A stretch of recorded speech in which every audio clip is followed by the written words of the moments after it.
Welcome to लक्ष्य chemistry and English classes.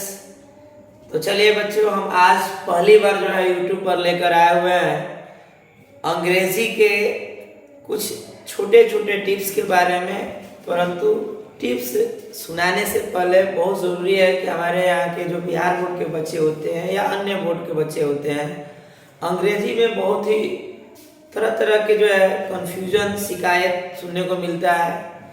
तो उसमें सबसे पहले जरूरी होता है कि हम लोग छोटे लेवल से चलें, एकदम छोटा सा लेवल से चलना है, ठीक है। तो सबसे पहले हम लोग टेंस को पढ़ते हैं। छोटे छोटे जो टेंस होते हैं, सिंपल सिंपल वाक्य बनाते हैं। तो पहले जानेंगे कि टेंस है क्या चीज़, टेंस को कैसे प्रारंभ करना है, कहाँ से स्टार्टिंग करना है, किस वे में लेकर चलना है, ठीक है। एकदम गवार की तरह समझना है ताकि आपको कोई दिक्कत ना हो सके। तो चलिए हम सबसे पहले चलते हैं टेंस की ओर। और टेंस जानने से पहले नंबर्स को जानेंगे कि नंबर्स है क्या चीज। नंबर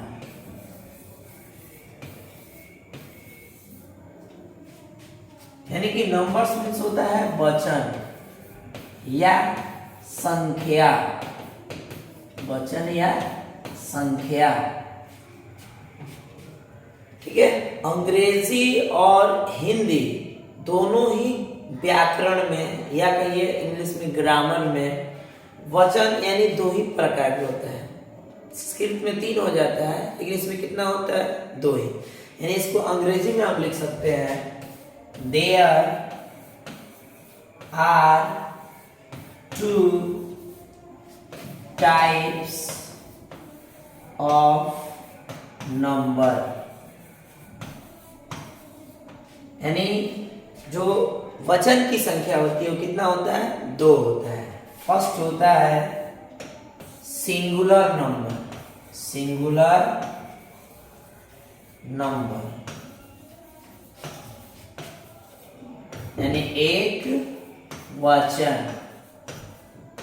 सिंगुलर नंबर मीन्स होता है एक वचन, यानी जिसमें किसी एक व्यक्ति या वस्तु का बोध हो, जिसमें किसी एक व्यक्ति या वस्तु का बोध हो, उसको हम लोग क्या कहेंगे, सिंगुलर नंबर। मतलब कि एक वचन, जैसे सीता, गीता, सरिता, राम, श्याम, ठीक है, बहुत सारे नाम से।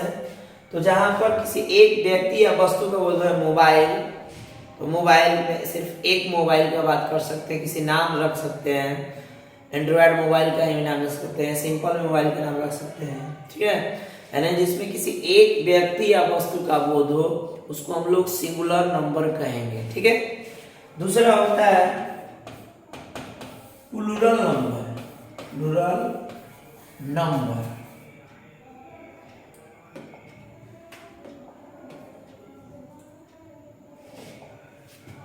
प्लूरल नंबर यानी इसको बोलते हैं हम लोग बहुवचन। बहुवचन का मतलब होता है जिसमें किसी एक व्यक्ति या वस्तु का बोध न हो बल्कि 2 या 2 से अधिक व्यक्ति या वस्तु का अगर बोध होता है तो उसको हम लोग क्या बोलेंगे, बहुवचन यानी कि प्लूरल नंबर। जैसे सीता और गीता, राम और श्याम, ठीक है, कुर्सी और टेबल, ठीक है, तो उसको हम लोग क्या बोलेंगे, बहुवचन। अब देखिए ये नंबर्स जान लिए, छोटे छोटे चीज पर ध्यान देना है, कोई घबरा कर नहीं जाना है कि हमको अंग्रेजी में बहुत कुछ डेवलपिंग करना है। तो छोटे लेवल से करना है, धीरे धीरे धीरे हम लोग प्रतिदिन आगे की ओर बढ़ेंगे। तो नंबर्स जाने, कोई दिक्कत ले लीजिए स्क्रीनशॉट। चलिए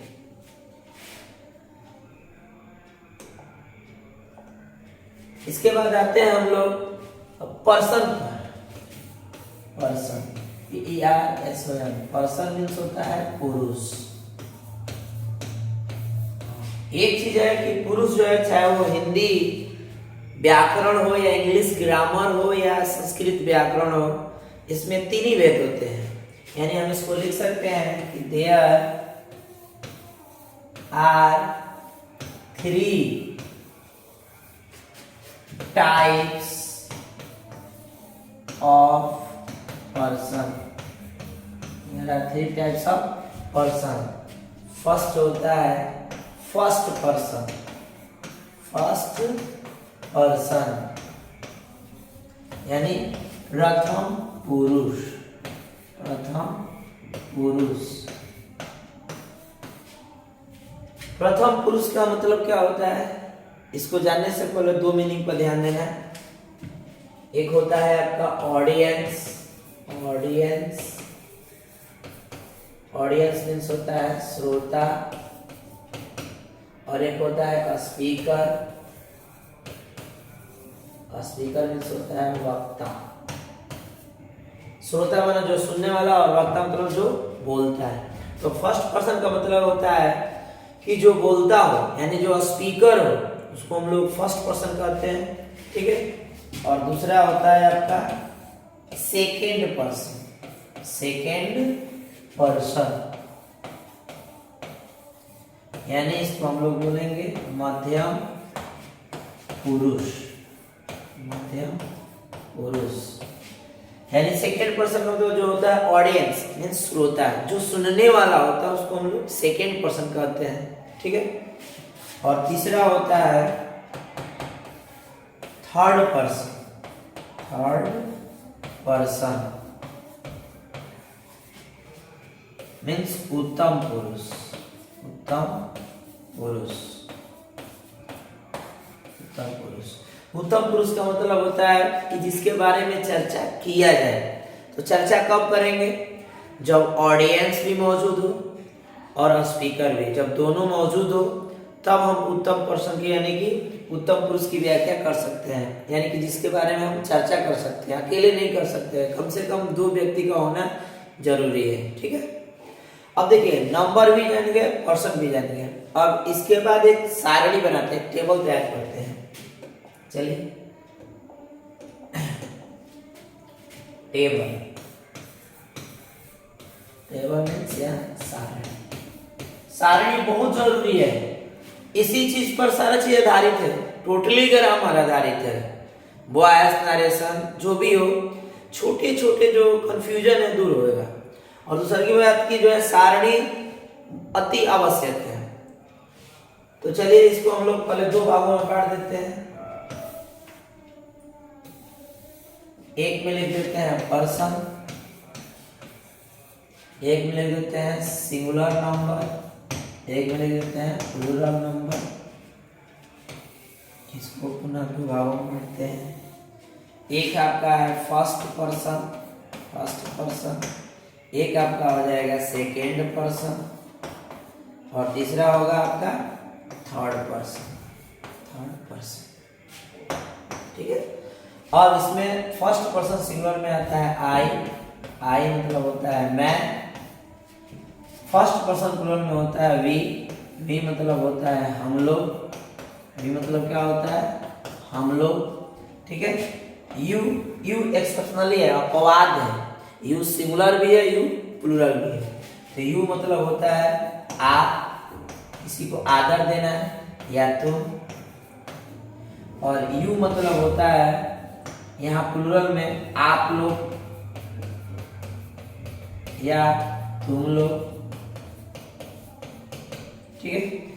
और थर्ड पर्सन सिंगुलर में रहता है ही मीन्स होता है वह, लिंग है। सी मतलब होता है वह, ये स्त्रीलिंग है। और इट मतलब होता है यह जो है निर्जीव वस्तु या प्राकृतिक वस्तु के लिए होता है, प्राकृतिक वस्तु, ठीक है। इट माने या निर्जीव वस्तु या प्राकृतिक वस्तु, ठीक है।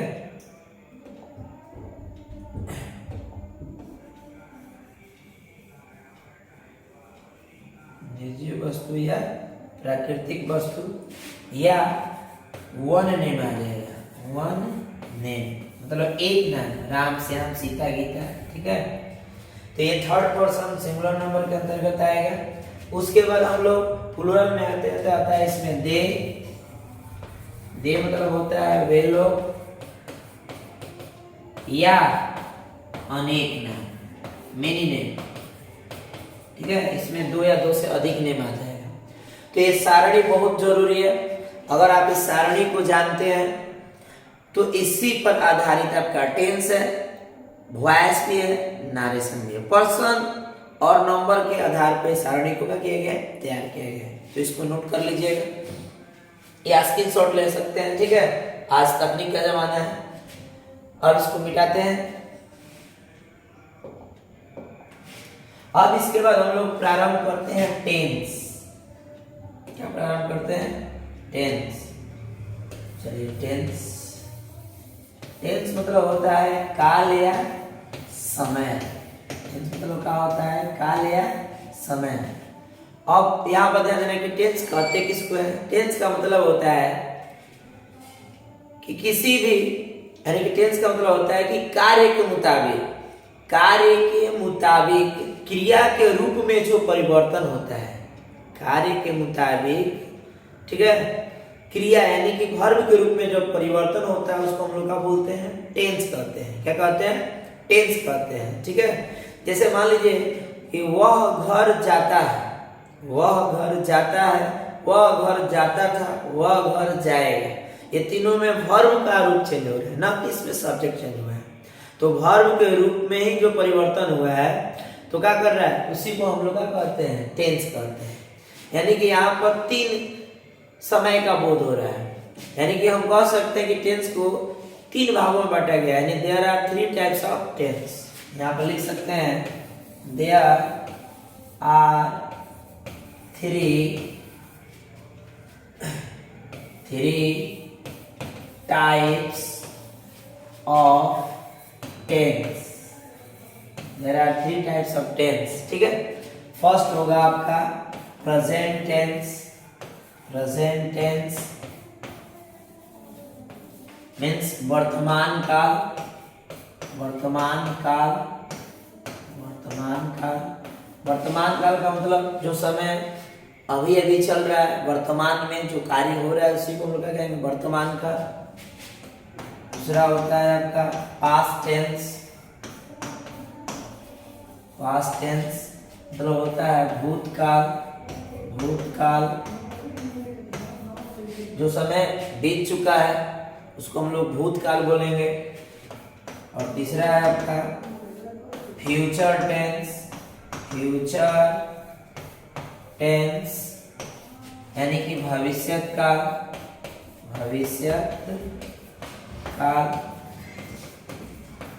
यानी जो समय बीत चुका है उसको हम लोग क्या बोलेंगे, भविष्यत काल। ठीक है, यानी कि सामान्य रूप से जो है समय को 3 बराबर भागों में बांटा गया। अब पुनः इसको एक भाग में 4 पार्ट है। यानी हम कह सकते हैं कि एक परिवार का एक गार्जियन है, उनके 3 बच्चे हैं और तीनों को समान रूप से सौभाग्य कहिए ये 4 बच्चे हैं, यानी चलते आई 12 बच्चे हैं। यानी कि समय को जो है मुख्यतः 3 भागों में बांटा गया। फिर इसको जो वर्तमान काल यानी प्रेजेंट टेंस है इसको पुनः जो है और छोटे छोटे भागों में डिवाइड किया गया है। ठीक है, तो चलिए हम उस विभाग को भी जानना बहुत जरूरी है। अभी आपको लिखना होगा, समझना होगा, डायरेक्ट आपको टेंस बने ना, कोई हड़बड़ाने की जरूरत नहीं है, हम है ना। चलिए, तो सबसे पहले हम लोग प्रेजेंट टेंस पर आते हैं। प्रेजेंट टेंस मीन्स होता है वर्तमान काल।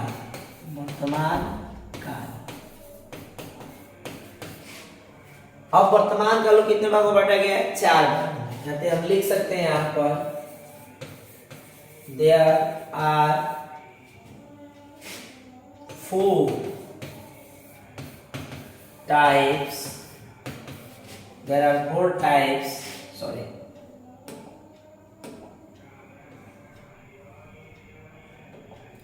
There are 4 types of present tense. There are 4 types of present tense. First होगा आपका present indefinite tense.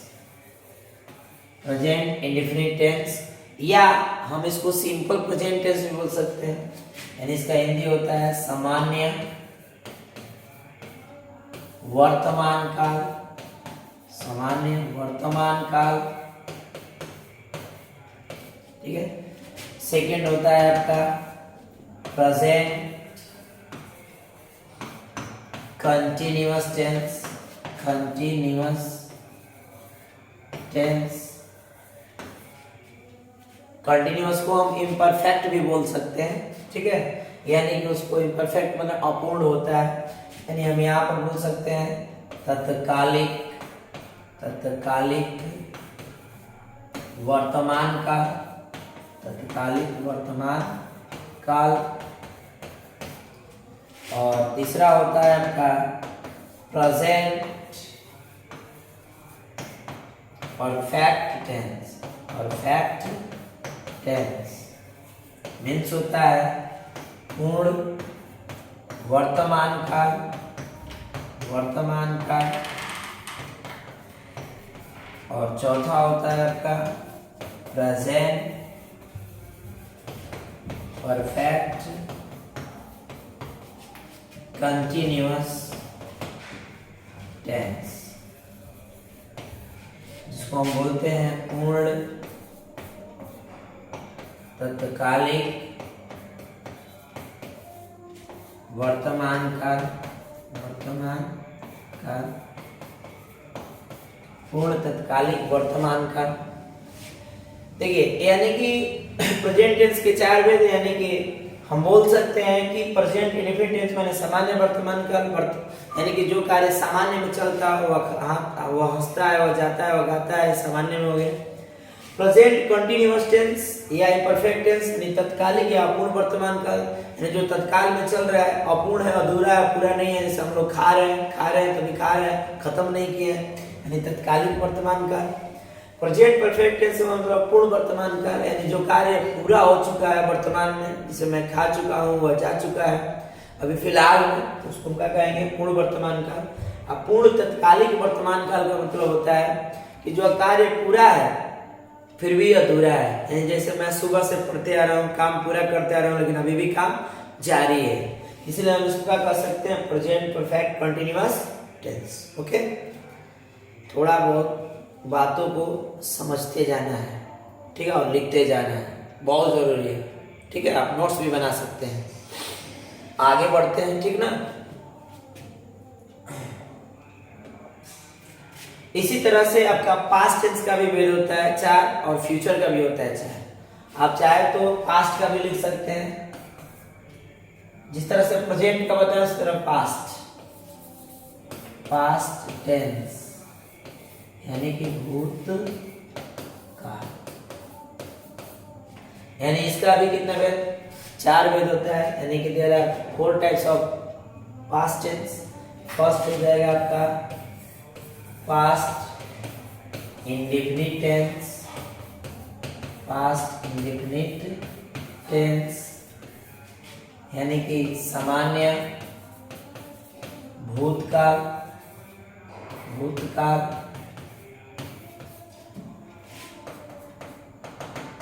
तीसरा हो जाएगा, दूसरा हो जाएगा, सॉरी,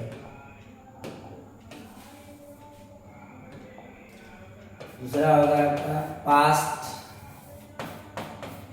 कंटिन्यूअस टेंस यानी कि तत्कालिक भूतकाल, तत्कालिक भूतकाल, तत्कालिक भूतकाल। और तीसरा होगा आपका पास्ट परफेक्ट टेंस, जिसको बोलेंगे हम पूर्ण भूतकाल, पूर्ण भूतकाल। और चौथा होगा आपका पास्ट परफेक्ट कंटिन्यूअस टेंस, यानी इसको हम बोल सकते हैं पूर्ण तत्कालिक भूतकाल, पूर्ण तत्कालिक भूतकाल, यानी पास्ट टेंस को भी कितने भागों में बांटा गया? 4 भागों में।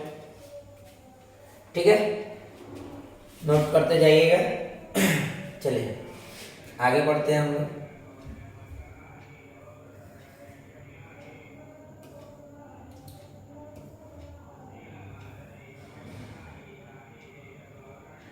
ठीक है, चलिए अब आते हैं हम लोग फ्यूचर टेंस पर। फ्यूचर टेंस मीन्स होता है भविष्य काल, भविष्य काल। इसको भी 4 भागों में डिवाइड किया गया है, 4 भागों में बांटा गया है। पहला होता है future indefinite tense, indefinite tense यानी इसका हिंदी होगा सामान्य भविष्यत काल, भविष्यत काल। सेकेंड होता है फ्यूचर कंटिन्यूअस टेंस, तत्कालिक, तत्कालिक भविष्यत काल, भविष्यत काल। और थर्ड होता है आपका future perfect tense, perfect tense. अब शॉर्ट फॉर्म में ले रहे हैं, कोई दिक्कत क्योंकि परफेक्ट का जानते हैं मीनिंग, तो इसको हम लिख सकते हैं पूर्ण भविष्यत काल, पूर्ण भविष्यत काल। उसी तरह फोर्थ में जाइएगा फ्यूचर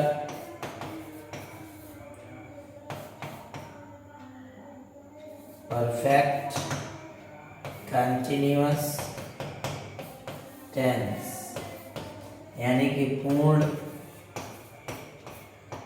तत्कालिक भविष्यत काल, भविष्यत काल।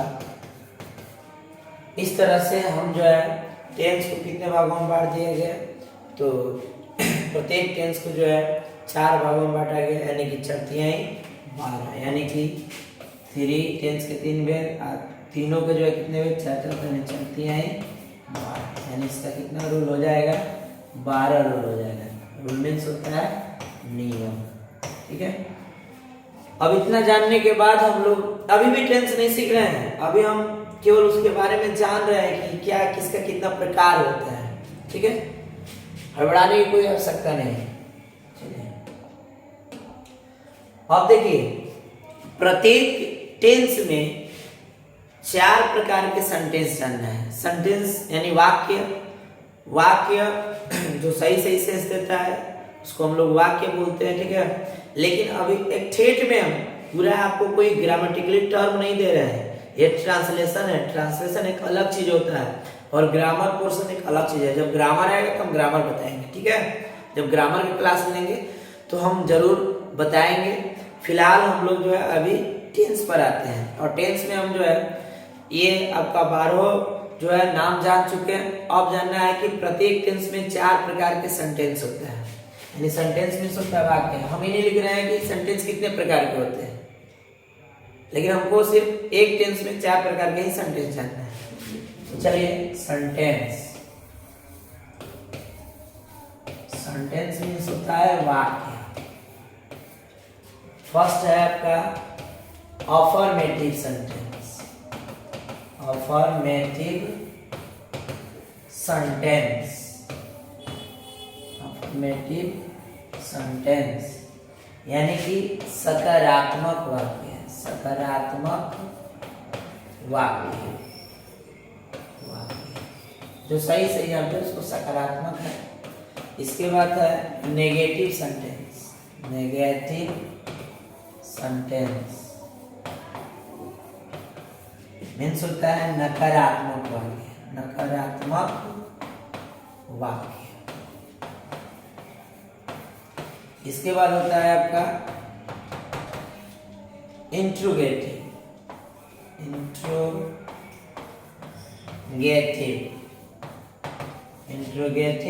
सेंटेंस, यानी कि प्रश्नवाचक वाक्य। और एक चौथा पॉइंट होता है वो इंट्रोगेटिव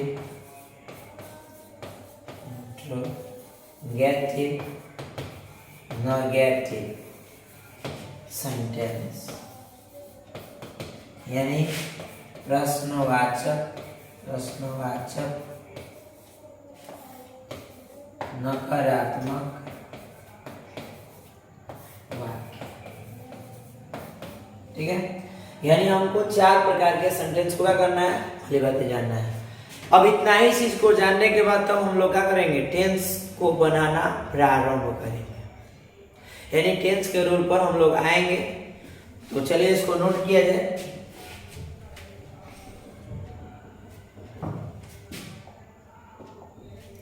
चलिए सबसे पहले हम लोग प्रारंभ करते हैं present indefinite tense. Present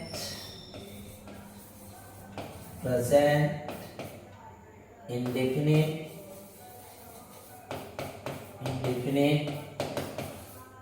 tense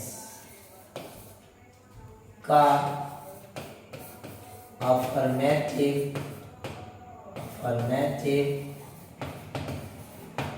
negative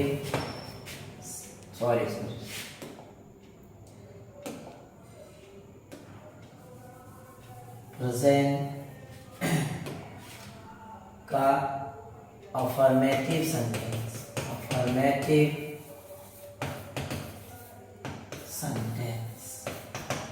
यानी कि प्रेजेंट इंडेफिनिट टेंस का अफर्मेटिव सेंटेंस यानी सामान्य वर्तमान काल का सकारात्मक वाक्य। पहले हम पहचानेंगे, आइडेंटिफाई क्या है भाई, कैसे इसको पहचान सकते हैं। तो सिंपल है,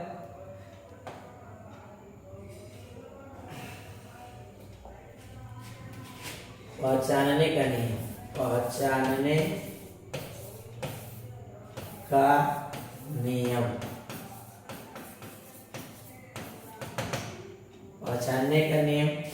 पहचानने का नियम क्या है कि जिस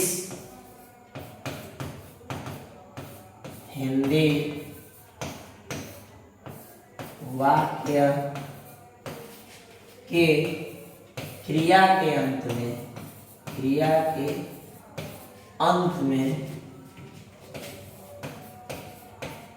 में ता है, ती है, ते है इत्यादि लगा रहे उसे प्रेजेंट टेंस समझना चाहिए। अब इसमें समझना लिखेंगे, ठीक ना। जब हम ग्रामर सेक्शन में आएंगे तो उसको हम डिफिनीशन देंगे। अभी फिलहाल आइडेंटिफाई देंगे, समझना चाहिए। मैंने एक तरह से हम सीढ़ी पर चढ़ने का बात बताया है, ठीक ना। ग्रामर पोर्शन नहीं चल रहा है, बार बार बोल रहे हैं बाबू ग्रामर पोर्शन नहीं चल रहा है, ठीक है। जैसे वह घर जाती है, अब जब वह घर जाती है लास्ट में ता आती है, चाहे मैं बाजार जाता हूँ, लास्ट में ता आती है, आ रहा है नहीं है। तो इसको हम जानेंगे क्या है, प्रेजेंट इंडेफिनिट टेंस। चलिए अब हम लोग रूल्स पर फॉलो करते हैं, रूल्स को फॉलो करते हैं और ध्यान देते हैं कि रूल क्या है इसका। इसका रूल है सब्जेक्ट प्लस V1 यानी क्रिया का पहला रूप या V5, उसके बाद ऑब्जेक्ट, उसके बाद अदर वर्ड, ठीक है, उसके बाद फुल स्टॉप। अब आपको एक ही ध्यान देना होगा कि V5 का मतलब क्या होता है, यानी कि V1 में जो है यस या यस, यानी क्रिया के पहला रूप में अगर यस या यस जोड़ने की जो प्रक्रिया है उसी को हम लोग क्या कहते हैं, V5 कहते हैं। क्या कहते हैं, V5, ठीक है। तो अब यहाँ ध्यान देना है कि कौन सा सब्जेक्ट के साथ V1 का प्रयोग करना है, कौन सा सब्जेक्ट के साथ V5 का। देखिए थर्ड पर्सन सिंगुलर नंबर, अब थर्ड पर्सन सिंगुलर नंबर में क्या क्या आता है, ही आता है, सी आता है, ईट आता है, या वन नेम आता है, यानी एक नाम आता है, यानी ही सी ईट या एक नाम के साथ V5 का प्रयोग किया जाता है, ठीक है। और बाकी जितना बच गया है उसके साथ क्या लगेगा, V1 लगेगा। बाकी में क्या बचा, आई बचा, V बचा, जो सारणी है सारणी पर ध्यान देना है। बोले थे कि ट्रांसलेशन या वॉइस एनालिसिस के लिए सारणी बहुत मस्त है। तो आई, वी, यू, दे या मेनी नेम माने अनेक नाम आ सकता है, मेनी नेम के साथ क्या कर सकते हैं हम लोग, V5 का प्रयोग कर सकते हैं। क्लियर है। अब इस चीज को हम लेकर आगे बढ़ते हैं तो ध्यान देते हैं कि आखिर इसको बनाएंगे कैसे। जैसे मान लीजिए कोई वाक्य है, मैं बाजार जाता हूं, मैं बाजार जाता हूं, ठीक है। तो आई और इसके बाद क्रिया की ओर जाएंगे, go to market, I go to market. अब यहाँ पर ध्यान देना है कि सब्जेक्ट के बाद क्रिया होना चाहिए, उसके बाद जो ऑब्जेक्ट यानी कर्म होना चाहिए, बाकी जो अदर वर्ड पाना है। तो यहाँ पर ध्यान दीजिए कि आई है, अब आई के साथ क्या करना है, V1 यानी कि जाना क्या है, क्रिया है जिसका V1 गो ही होता है, तो आई गो टू मार्केट। या यहाँ पर कोई नाम दिया हो कि राम बाजार जाता है, राम बाजार जाता है, तो राम एक नाम है, ये सिंगुलर नेम है, और यहाँ बोला गया वन नेम के साथ V5, तो यहाँ पर वो में क्या लग जाएगा, ES यानी गोस टू मार्केट। ओके, इस तरह से हमको प्रेजेंट इंडेफिनिट टेंस के अफर्मेटिव सेंटेंस का करना है, कंफर्म करना है, और आप जो है बनाना सीख जाएंगे।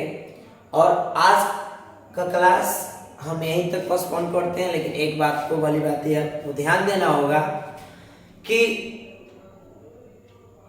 स्टेप वाइज स्टेप का करना है, आगे बढ़ना है, गड़बड़ाने की कोई जरूरत नहीं है, ठीक है।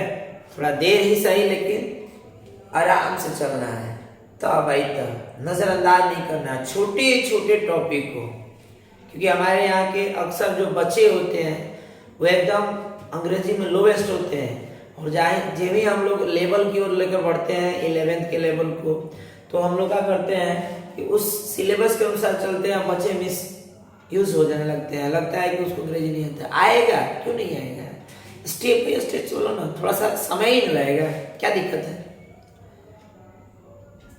तो इसको आप लोग भली भांति लाइन बाय लाइन हम जो क्रम वाइज आपका वीडियो अपलोडेड करते जाएंगे और आप उसको देखते जाइएगा, ठीक है।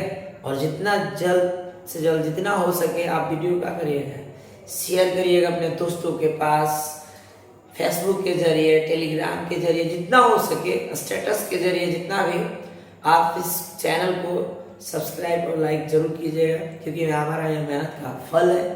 इतना ही कहेंगे, धन्यवाद।